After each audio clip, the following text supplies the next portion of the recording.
ನಮಸ್ಕಾರ. ನಾನು ಹೂವ ಶ್ರೀಪ್ರಕಾಶ್. ಶೇಕ್ಸ್ಪಿಯರ್ನ ಅಥೆಲೋ ನಾಟಕದ ಒಂದು ಭಾಗ. ಅನುವಾದ ನಿಸಾರ್ ಅಹಮದ್. ಅಥೆಲೋ ಒಬ್ಬ ರಾಜ, ಮಹಾಸಮರ್ಥ.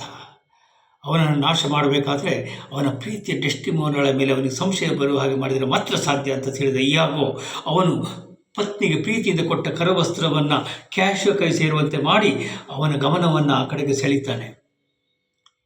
ಇದನ್ನು ನೋಡಿದ ಮೇಲೆ ಅಥೆಲೋಗೆ ತನ್ನ ಪತ್ನಿ ತನಗೆ ಮೋಸ ಮಾಡಿದ್ದಾಳೆ ಅನ್ನುವಂಥ ನಂಬಿಕೆ ಹುಟ್ಟುತ್ತೆ, ಕ್ರೋಧ ಬರುತ್ತೆ. ಈ ಒಂದು ಕಡೆ ದ್ವಂದ್ವ, ತನ್ನ ಪತ್ನಿಯ ಬಗ್ಗೆ ಇರುವ ಅಪಾರ ಪ್ರೇಮ, ಮತ್ತೊಂದು ಕಡೆ ಅವಳು ತನಗೆ ಮೋಸ ಮಾಡಿದ್ದಾಳಲ್ಲ ಅನ್ನುವಂಥ ದ್ವೇಷ. ಈ ಒಂದು ಸ್ಥಿತಿಯಲ್ಲಿ ಅವನು ಅವಳ ಅಂತಃಪುರವನ್ನು ಪ್ರವೇಶ ಮಾಡ್ತಾ ಇದ್ದಾನೆ, ಅವಳನ್ನು ಕೊಲ್ಲಿಕ್ಕೋಸ್ಕರ. ಈ ಸನ್ನಿವೇಶ, ಹೋ ದೈವವೇ, ಕಡು ಕಷ್ಟದಲ್ಲದೆ ನನ್ನನ್ನು ಪರೀಕ್ಷಿಸುವ ಆಸೆ ನಿನಗಿದ್ದರೆ ಎಲ್ಲ ಬಗೆಯ ನೋವು ಅಪಮಾನಗಳನ್ನು ನನ್ನ ಅಸಹಾಯಕ ತಲೆಯ ಮೇಲೆ ಮಳೆಗೆರೆಯಬಹುದಾಗಿತ್ತು. ಇಲ್ಲವೇ ನನ್ನನ್ನೊಂದು ಹಾಳು ಪ್ರತಿಮೆಯನ್ನಾಗಿ ಮಾಡಿ ನಿಲ್ಲಿಸಿ ಎಲ್ಲ ಜನ ನನ್ನತ್ತ ಬೆರಳು ಮಾಡಿ ಥೂ ಎಂದು ಉಗಿಯುವಂತೆ ಮಾಡಬಹುದಾಗಿತ್ತು.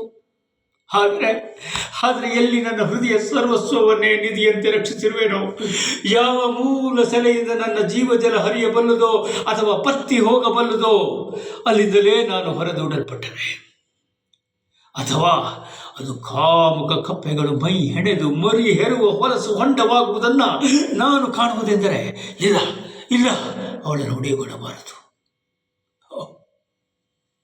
ಓ ಒಲವೇ, ನಿನ್ನ ಮುಕುಟ ಹೃದಯಸ್ಥ ಸಿಂಹಾಸನವನ್ನ ನಿರಂಕುಶ ಮಾತ್ಸರ್ಯಕ್ಕೆ ಒಪ್ಪಿಸಿಬಿಡು. ಓ ಕರಾಳ ದ್ವೇಷವೇ, ನರಕದ ಕಗ್ಗವಿಂದ ಉದ್ಭವಿಸು.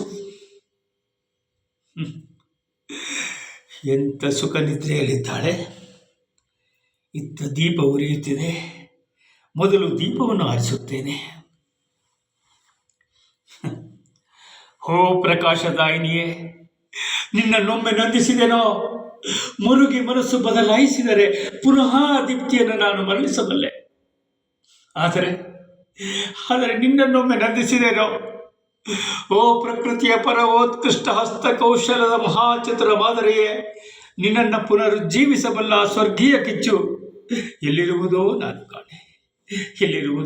ಕಾಣೆ. ಯಾರು ಸ್ವಾಮಿ ನೀವು? ಏಕೆ ಸ್ವಾಮಿ, ನಿಮ್ಮ ಕಣ್ಣುಗಳೇಕೆ ಹಾಗೆ ಕೆಂಪಡರಿವೆ? ನಿಮ್ಮ ಅದರಗಳೇಕೆ ಹಾಗೆ ಕಂಪಿಸುತ್ತಿವೆ? ಬಾಯಿ ಮುಚ್ಚು ಡೆಸ್ಟಿಮೋನ, ಹೇಳು, ನಾನು ಒಂದು ನಿನಗೆ ಪ್ರೀತಿಯಿಂದ ಕೊಟ್ಟ ಕರವಸ್ತ್ರ ಆ ಕ್ಯಾಶಿಯೋ ಕೈ ಹೇಗೆ ಸೇರಿತು? ನನಗೇನು ತಿಳಿದಿಲ್ಲ ಸ್ವಾಮಿ. ಬಾಯಿ ಮುಚ್ಚು.